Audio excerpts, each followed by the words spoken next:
remembered to turn on the microphone interface this time. That's true. And if everything works out, the cameras will stay on the whole time. If we're counting, I remembered to turn on the interface. That's true. So you got to give me a point for that because neither of us remembered last time. You get exactly 1 point. We got these nice lights now, though, so that's elevating our look. See our beautiful faces even more for our YouTube channel. I found that the harsh lighting from just my ceiling lights was not looking good on me. Especially at this time of night. Oh my god! Oh, it's been a long day. All right. Before we get into the episode, top 5 albums all time, not a genre. Top 5. I'm gonna go first. Just let you think about it for a second. Thank you, because you know that I'll just be dead air the whole time. Absolutely. But, okay, obviously AFI, Sing the Sorrow, number 1. Got it? I don't know Static Age or Legacy of Brutality for Misfits, but that's in there. One of them. I mean, they're basically the same album anyways. Either Waking the Fallen or the self-titled Avenged Sevenfold album. I'm not sure. Help by the Beatles. I'm not entirely sure that it might just be nostalgia that one's my favorite Beatles album because I love all of them, but Help by the Beatles and Nevermind by Nirvana. It's a good list. Yeah. It's a good list. Not bad. If it were me, so if I were you, if and you were me, I'd use your body to get to the top. If I were me, and I am, then I'm gonna go with my favorite band is the Deer Hunter. Okay. So they have the River and Lake series, which is like a bunch of different acts all across different albums, but they all kind of interplay with each other. I'm gonna just take 3 randomly from that. Okay. Go Acts 2, 3, 4. Mm-hmm. Act 1 is also really good, so it's kind of hard to split. I could just call that one album, but I don't know if I could come up with 5 on the spot like this. Backstreet Boys, Millennium. You know what? Not in my top 5. Not their best work. Not my top 5, but definitely top 10. I kind of prefer their like shit before they sold out. When they were just playing at high schools. Yeah, back when nobody knew who they were. I saw Backstreet Boys open for like 30 people. Static Age is on there as well. I have to represent Misfits. And then probably BT Bam Colors. Amazing. It's if you haven't caught on to the theme, I like albums that you can listen to from start to finish and all the songs kind of interplay together. And it's basically one long song. I love that. And then Deer Hunter knocked it up a notch by making it one long song across 4 or 5 albums. So that's your 5, huh? I think so. Yeah, that actually sparked a funny story for me in our more punk rock days. So this is probably back when we were like sophomores in high school. The Backstreet Boys thing made me think of this. But we were like, one of us was changing the strings on our guitar or bass. And on the back of Ernie Ball packs, they have all the people that they endorse, or a lot of them anyways. Yeah, like Ernie Ball's used by. Yeah. And there was NSYNC was on the pack. Huh. And we were all very not happy about that. They're like, but they don't even play instruments. What are you guys talking about? So we actually, all the band, I think Low Class, sat down and emailed Ernie Ball and asked them why NSYNC was on the back of the pack. A bunch of annoying high schoolers. We only listen to one genre of music, and this is not that genre, so we kindly request. They actually answered us. Did they really? Yeah. Is that how you got your sponsorship? No. I didn't get it till way later, but they answered. Yeah, right. They answered and said that the people who back NSYNC use Ernie Ball strings. It's like, fine, whatever. Yeah. It's not punk rock. They just press play on something that's the background music. Definitely not a bunch of very skilled studio musicians. Yeah, right. Yeah. But I do remember that anyways. Oh. So. Welcome to episode 20 whatever. 24. 24. Not counting the bonus episodes. If we start counting the bonus episodes, it adds like a whole different layer of calculus I don't want to do. Well, we're crushing here. 24. You know what? I actually forgot to talk about one cool thing that also happened in the summer from last episode. Okay. Just wanted to run that in there real quick. Another cool show. Chris and I attended the very first Avenged Sevenfold show for the City of Evil tour cycle at the Henry Fonda Theater, where we all went to the Unholy Confessions video shoot. And, I think, what was the first song they released? Beast and the Harlot. Mm-hmm. And everybody, all the metalcore fans were like, "Oh, they're not screaming. This is bullshit." The metalcore anymore. Yeah. So we went, and they opened with Chapter 4, and there's about a minute of music, and then the song, the vocals finally come in, and it's supposed to be screaming, and M Shadows went like, he like held up a finger, and he's like, and he just sings the line instead of screamed it, and so many people in the crowd were like, "Oh no!" Like, I know you're gonna be pissed about this. And I'm sorry, but I'm not gonna scream right now. I would like a long career. Yeah, I don't want to blow my voice out. But so that was kind of a bummer. I mean, I love City of Evil. That's a great album. They actually decided to shoot another music video, Burn It Down. So that's the third time Chris and I were at a music video shoot of theirs. And we also almost got in a fight there. This guy in the pit just completely ran me over, and Chris saw it. So Chris ran him over, and then we all started going at it for a little while, and finally like, all right, it's cool. I don't want to miss the rest of this show. Yeah, we just got to let's keep circle pitting. But, yeah. But so that was in the summer. That should have been a part of last episode. But. Wow. Very important stuff, and I'm glad that you brought us up to speed. Well, I think it seems like Avenged Sevenfold is kind of like it's been a theme so far. It's a through line. Yeah, very much so. And it's going to keep happening, so I just wanted to make sure we got all the cool points in. Another touchstone on Avenged Sevenfold. Yeah, exactly. That they had no idea SB&C was in all their stuff. Oh my god! Do you think they would have done things differently if they knew we were there? I mean, we emailed them once and asked to open for them as well. Oh yeah, It worked so well with Ernie Ball. They at least got a response.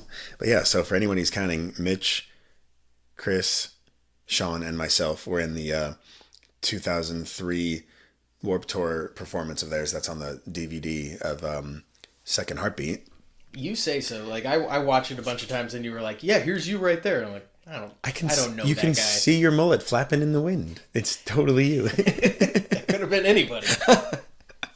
In 2003, I don't think so.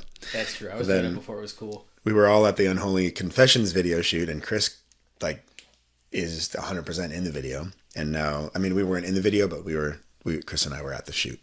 Anyways, so here we go. We just had Sean with us for 2 episodes, finishing off the summer of 2005. And now we are in September 2005, and 3 of us actually start attending college. Oh my God. Yeah. It's crazy. They said it couldn't be done. A lot of people didn't think I could be. My guidance counselor said it couldn't be done. Told me not to bother applying to colleges for 4 years. He was like, just go to community college for a couple years, get your grades up. And I'm like, I had a 3.1, I think. And you made it in on the first try? The only school I applied to, I was like, oh, this one's close. Yeah. Like, I'll just give it a shot. It's like $50. So tell all of our fans where you went, Mitch. Oh, well, I went to Cal State Long Beach. For 3 years? Ish? Yeah, so not the normal length of a degree. I went for 3 years, and then the time came to enroll again, and I had to fully declare my major and everything, and I didn't know what I was doing, so I just kind of ghosted them. I ghosted the school, and I assume I'm not enrolled there anymore.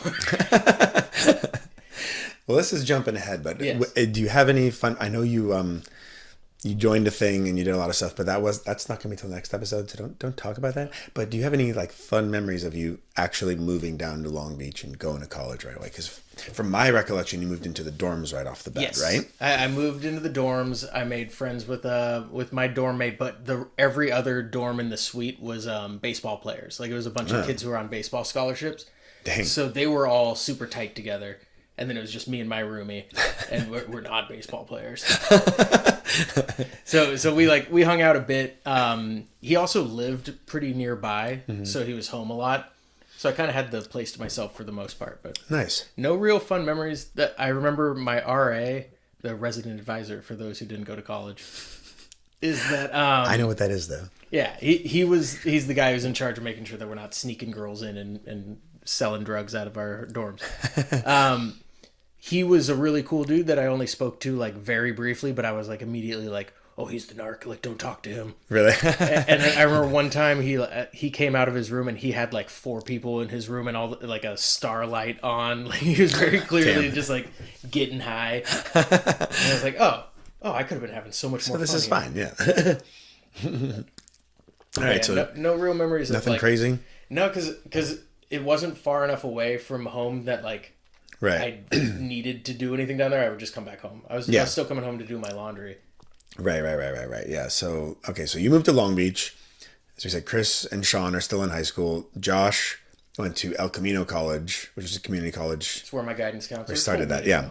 And I had absolutely no plan to go to college at all. I was just like, I'm going to figure out how I can get our band touring and stuff. That was like the only thing in my head. And then like on a whim in June, I was like, you know what? I'm just going to apply to Musicians Institute. Fuck it. We'll see what happens. Yeah.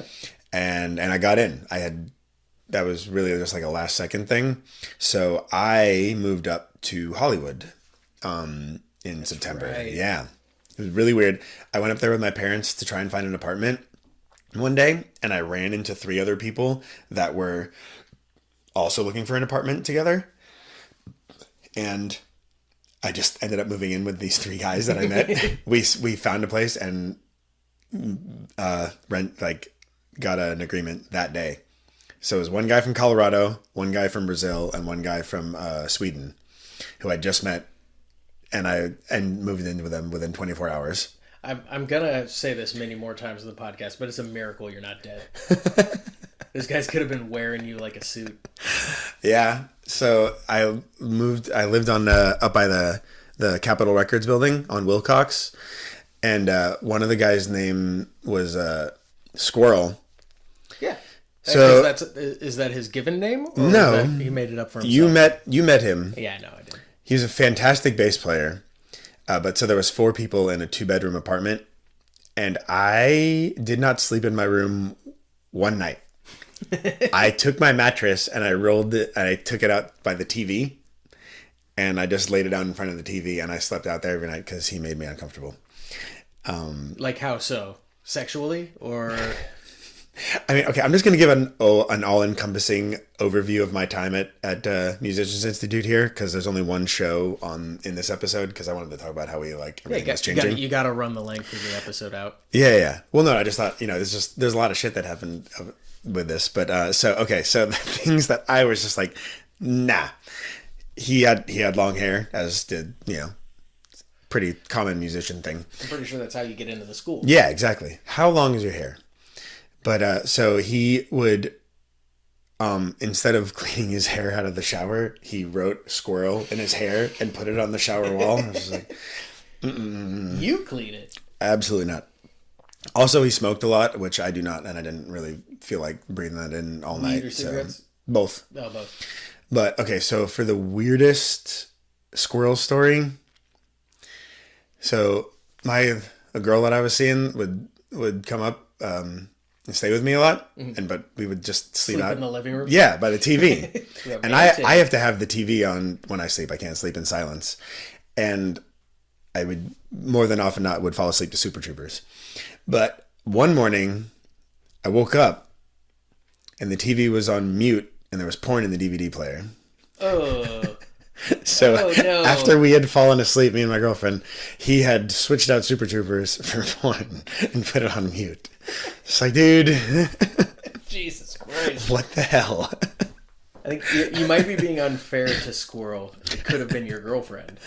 All right, maybe. It's like, he's just going to fall asleep watching Super Troopers again. For the 30th night in a row. Fortunately, I brought my favorite home movies. But so I was like, all right, this is weird. Yeah, that's disgusting. I didn't enjoy that. But so I moved up there. I got a job up there at a frozen custard factory. They also sold coffee and sandwiches. But so at first I was going to a liquor store and just buying Chef Boyardee and like Spam. I wasn't vegetarian yet. So I was eating just horribly because I knew the more money I spent off the loan, I was going to have to pay it back. So I was just trying to spend $0. Yeah. But I got the job and I got free food. So I stopped feeling absolutely horrible.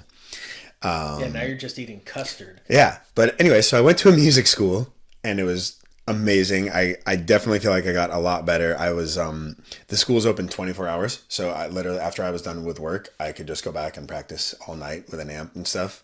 It was pretty amazing.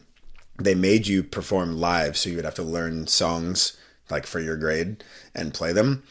And you could choose from like metal, punk, rock, reggae, whatever. And if I had, so I don't count these for my performance list, but I did probably, that's another like 300 times I had to go up and play in front of people right there. But if I was running low on time, I would just go sit at the reggae LPW and stare at the rhythm guitar player I would just, it's nothing. It's like, Rick. And I would just watch him until I memorized it and then go play it. And then I would get an A. And there was my grade. So today, I know normally I've been playing a lot of like Ozzy, a lot of Metallica. Today, this is a One Love, People Get Ready. Rick. Yeah. There's so like, that you was son of a bitch. You got a loophole. And I got an A. Yeah.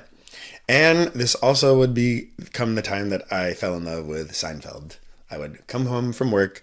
I would practice while watching South Park for an hour and then Seinfeld for an hour. And then I would go back to school and play until like 3 a.m. That was like my usual night up there. But yeah, I'd never seen Seinfeld before that. And now I have Jerry's apartment number tattooed on my thumb. Cool. Favorite show of all time. Super nerdy, right? Super nerdy. Nobody else likes that show. Yeah. What else happened up there? I feel like I got stared at way less up there. Yeah. You blend right in. It was pretty rad. Like, who's this completely normal looking fella? Nah, yeah, everyone did. So down in Manhattan Beach, couldn't get a job. And then right as soon as I get up there, get a job right away. It's pretty rad. Yeah. And then I remember the first time I called you about practicing, you were like, oh, I was just planning on staying in Long Beach this weekend. And I was like, oh, son of a bitch. No, we got to practice. Nope. I didn't want to like lose the momentum we had. So I was like, no. We got to come practice right now. But yeah, I think you were having a grand old time down there. So yeah, I was making friends. I was meeting people. And you're like, hey, baseball team? Stop doing that. How many baseball friends did you make? None. I didn't make friends with any of the baseball team. But like pretty right away when I started going to Cal State Long Beach, I started talking to the guys in the fraternity that I ended up joining. Right. So it was like pretty right away. Okay. You told me not to jump ahead, but that is still the same time period. Yeah. Well, it's September. I feel like you didn't start rushing until October, so I thought. Yeah, it was fall 2005. Yeah. Well, we'll talk about that next one. But so Fine. So we moved in, or we all moved everywhere, and then we had our first real show outside of high school was back at the Joslin Center. It was an SBNC headliner again, which is right down the street from my parents' house. I was really worried that our fan base was going to drop off because like everybody went to college. Yeah. And I was pleasantly surprised that was not the case. Not at all. We had a really great turnout again. If I remember correctly, Chris actually opened for SBNC again. With OG Allura? No. Allura had technically stopped at this point, but, everybody was asking him to sing for him at this point because he had such a good scream. So he had started a band called Face Today with our buddy Kave, who's going to come up a lot, and also a buddy of ours who I'm sure a lot of people know called Gonzo. Yeah, that's right. Very big in the reggae scene. But he was in a metal band here with Chris. That's right. I completely forgot about Face Today. Yeah. And just before everybody knows, before he got all irie and stuff, I used to help him put on his makeup for his metalcore shows. Just so everyone knows. No, he's a fantastic shredder on top of all the other amazing music he's done. But yeah, he can shred like no other. And he was in a metal band. So I thought that was pretty cool. Yeah.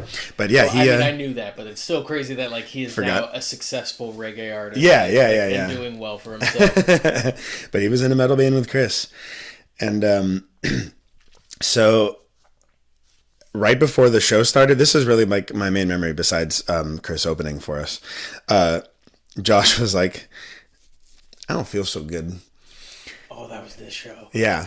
And also at the same time, if you remember back, we talked about St. Angelus. They were like kind of like an older brother type of band. Yeah. The guitar player had started getting into cutting music videos recently, and he asked if he could come shoot like a live music video for us. So at this show, he came and filmed our whole set, and we actually ended up cutting a music video together for Rise from the Rebel, which we had just released. Do you remember that at all? I remember that it being on video, but I couldn't remember if Yeah. it was like the same thing as like your dad filming every show. No, like we actually went to his house. He had actually like cut it to the music and stuff. I remember that now. And everything. We never released it. I think it is, there has to be a copy somewhere at my parents' house. I really hope I can find it because it's pretty hilarious. But the video ends because so at the beginning of the set, Josh is like, I don't feel so good. And then progressively, you could just see him kind of getting worse and worse. And at the end of the show, he just walks right off stage, probably a good 5 feet, and just throws up everywhere. Right off the stage. I remember thinking like, oh shit, he's got like nerves or something. But no, it was actually like full blown stomach actually had food poisoning. Yeah, or something. And he threw up a lot. And the guy from St. Angeles happened to catch it. The whole thing.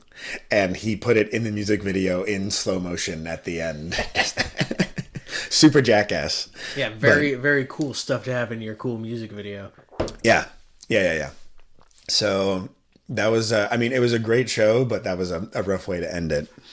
That was our only show in September. Unfortunately, whatever Josh had, he ended up giving to me right afterwards. So it couldn't have been just food poisoning, but he was very sick. It was probably from our pre-show kisses that we would do.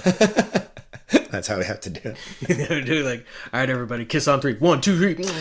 Actually, the band I'm in now makes us do that. You guys all kiss? Like on the cheek, yeah, in a circle. That's pretty adorable. Right? Isn't it cute? Yeah, but I was completely joking. Yeah. And that's very funny but, that is what you do today. Yeah. Not my idea, but, whatever you works. Threw the idea out. Oh, you guys don't do that? I thought every band starts a show so Josh got me, I didn't get up for like 2 days. I just was on the couch. Like so much so that I watched all 3 extended versions of The Lord of the Rings in a row. Like I spent my whole day just watching that because that's a full day. Yeah, that's like what 12 hours of movies. Was Squirrel at least taking care of you? I just soup? I just stayed at my parents' house. I couldn't even go back up home at that point. I was couldn't done. defend yourself. I couldn't do that either. Yeah, I was out. So thanks, Josh, for getting me sick. Son of a bitch. Yeah, welcome to the band. Yeah. So that was our first one. Josh threw up, and then I threw up in turn for like 2 days. And that was it. Yeah, but now we're in college. Oh, fuck yeah, college. Super raging. Actually, yeah, next episode is when we start super raging. But mostly me. Yeah. Get out of control. I still am. You don't even know what's in this can, bro. I don't think anybody does. It's a Bang energy drink.